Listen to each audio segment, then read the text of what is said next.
প্রশ্ন ফাঁস ও কোটা আন্দোলন নিয়ে সামাজিক যোগাযোগ মাধ্যম ফেসবুকে পোস্ট দিয়ে তীব্র সমালোচনার মুখে পড়েছেন ৩০তম বিসিএস এর কাস্টমস কর্মকর্তা ও জনপ্রিয় ক্যারিয়ার বিষয়ক বক্তা সুশান্ত পাল। এই পোস্টের পর একটি সংবাদ মাধ্যমের লোগো সহ ফটো কার্ড শেয়ার করে তাকে প্রশ্ন ফাঁস কাণ্ডে দোষী সাব্যস্ত করে সোশ্যাল মিডিয়ায় মিথ্যা তথ্য ছড়ানো হয়েছে। এত সব কাণ্ডে ক্রমাগত কমছে তার পেজ ফলোয়ার। এদিকে সুশান্তের সেই পোস্ট নিয়ে নিজের ফেসবুকে একটি পোস্ট দিয়েছেন গণ অধিকার পরিষদের একাংশ সাধারণ সম্পাদক রাশেদ খান।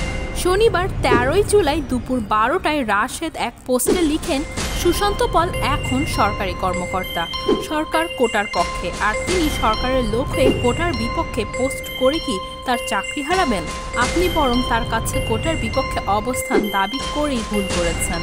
পোস্টে তিনি আরও লিখেন, তার বিরুদ্ধে দুর্নীতির অভিযোগও তিনি খুব ঝামেলায় আছেন। এই সুযোগে কোটার বিপক্ষে অবস্থান না নিয়ে কোটার পক্ষে অবস্থান নিয়ে তিনি সরকারের আনুকূল্য পেয়ে দুর্নীতির চাপ থেকে কিছুটা বাঁচতে চান। একটা মানুষের বাঁচার আবদার নিয়ে এত ঠাট্টা মশকরা কেন করেন? তাকে বাঁচতে দেন। সুশান্ত পাল কৌশল করে ভাইরাল হতে চেয়েছেন উল্লেখ করে রাশেদ আরও লিখেন, আর হ্যাঁ, সরকারি কর্মকর্তা হিসেবে তিনি অনেক দিন ভাইরাল হতে পারছেন না। তিনি জানেন ভালো কিছু বললে ভাইরাল হতে পারবেন না, তাই এমন কিছু বলেছেন যে তিনি আবার আলোচনার বিষয়বস্তু। এই জনগণ ভালো মানুষের থেকে ভাইরাল মানুষকে বেশি মূল্যায়ন করে, তাই তিনি ইচ্ছাকৃতভাবেই ভাইরাল হলেন। এর আগে শুক্রবার সুশান্ত পাল ফেসবুকে পোস্ট লেখেন, কোটা এবং প্রশ্ন ফাঁস বিষয়ে কিছু না লিখলে যদি আপনাদের খারাপ লাগে তাহলে এত কথা না বলে আমাকে আনফলো করে দিন, আরও ভালো হয় ব্লক করে দিলে। এইসব নিয়ে আমি আপনার মনের মতো করে লিখব না, এটা আমার ব্যক্তিগত সিদ্ধান্ত, এত বেশি বিরক্ত করবেন না, আমি আপনার ফরমায়েশের চাকর নই। পোস্টে তিনি বলেন, এভাবে সহজ করে বুঝিয়ে বলার পরও যদি বিরক্ত করে যান তাহলে বুঝবো আপনার কোনো লজ্জা শরম বা কাণ্ডজ্ঞান নেই। আপনি আমাকে ব্লক না করলে আমি আপনাকে ব্লক করব এবং অবশ্যই করব। এতে আপনার সম্মান বাড়বে না, কমবে।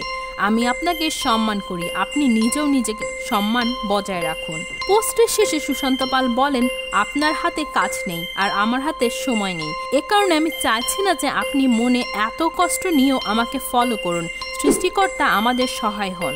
পোস্টের কমেন্ট বক্সে সুশান্ত পাল আবার লিখেছেন, এখানে যারা উল্টা পাল্টা কমেন্ট করছো এত সুন্দর করে বুঝিয়ে বলার পরও তোমাদের তো কোটা নিয়ে এত দুঃখ থাকার কথা নয়। তোমরা তো এমনিতেই চাকরি পাবে না, কোটা থাক আর না থাক। আরে ভাই, প্রিলিমিনারি তো পাশ করতে পারবে না, লজ্জা শরম ও পড়াশোনা থাকলে নিশ্চয়ই এখানে পড়ে থাকতে না।